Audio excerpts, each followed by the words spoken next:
We are one of the top 10 banks in the country, but I think for First Chicago, most importantly, we're the largest bank in the Midwest. Our customer base, our franchise is right here in the Chicago metropolitan area. The reason we are such a big transit bank is because of our geographic location in the Midwest, and also because we have O'Hare Airport.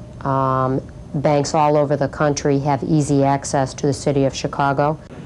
Check clearing is central to all cash management services. We are a very big remittance processing bank, and part of remittance processing is the check clearing function. In fact, it's critical to it because, again, everything is tied to availability from the customer's perspective, and the name of the game is to get the checks in the door as quickly as possible, turn them around, and get same-day funds.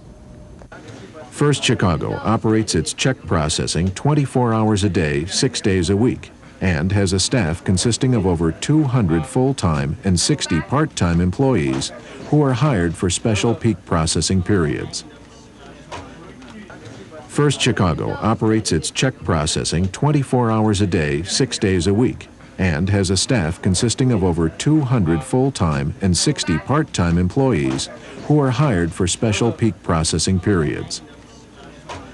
Just as the requirements planning of a manufacturing firm dictates that idle machines not be allowed to drain company resources, the resources in the check processing of a bank must be adjusted based on demand. Being a transit bank means that you have a peak scheduling problem.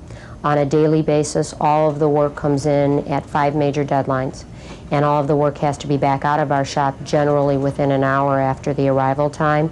And the purpose of that is to get the work out, to present it to the receiving bank on the same day so that you can maximize your clearing and reduce any float losses. Scheduling is really vital in a check processing operation.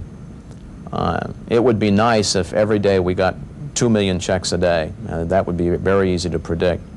But some days we get 1 million and other days we get 3 million. So understanding the variability in our workload, forecasting what our volumes are going to be, and then staffing for that workload is important to keeping our costs in line. Let's take a closer look at the check clearing process. Each check contains a transit number, which pinpoints the paying bank as well as the account number. The transit number, along with the encoded check amount, appears at the bottom of the check on the micro line, or magnetic ink character recognition line. High-speed check sorting machines are able to read this microline at a rate of 100,000 checks per hour. Large businesses generally encode their checks with the dollar amount, but small businesses and consumers do not. If an item rejects, they have to go to the reject repair area, where we put a strip on the bottom of the check, re-enter the micro information, and then they're put right back in the check clearing stream. Inventory is one of the basic differences between manufacturing and the service industry. In manufacturing, they have the luxury of work in process.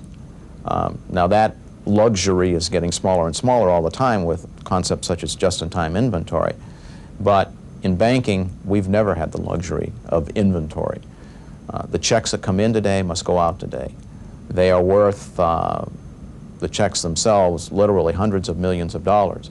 And to hold those checks over creates a burden for the bank and or our customers in terms of cost of funds. First Chicago instituted a pervasive quality control program to meet the demands of a changing environment. The first thing they did was to give managers as much latitude as possible to craft their programs to meet the needs of their employee population and business situation. The next step was to make certain that the customer's priorities were being met by the bank. First Chicago uses an extensive performance measurement system of nearly 500 charts to track every business unit's performance in relation to its customers' concerns. You can't manage what you don't understand, and you don't understand what you don't measure. So measuring things is absolutely critical to understanding how our performance is improving or not improving, where we have problems, because it's in that way that we can then go back and identify what the root causes of those problems are. So measures are absolutely critical. And it's not only critical in terms of the fact that we measure it, but it's also critical in terms of making that information available to all of our employees. We get together on Thursday afternoons to review charts that where either performance has been outstanding and we want to recognize the people for their accomplishments, or where we may be having a problem, to discuss what some of the root causes might be and how we can address them. Our technology vendors attend the chart meetings that we have every Thursday afternoon to review our performance for the week. And because so much of what we do in check processing is dependent on technology, having our check sorters in prime operating condition has a big impact on our cost. In today's evolving business world, there is, in fact, a blurring between what we think of as manufacturing firms and what we think of as service firms.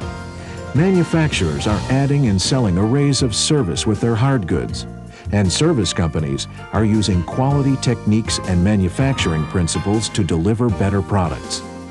In the future, a blend of services and products will be even more important, and operations principles will be even more key in pleasing the customers and increasing competitiveness.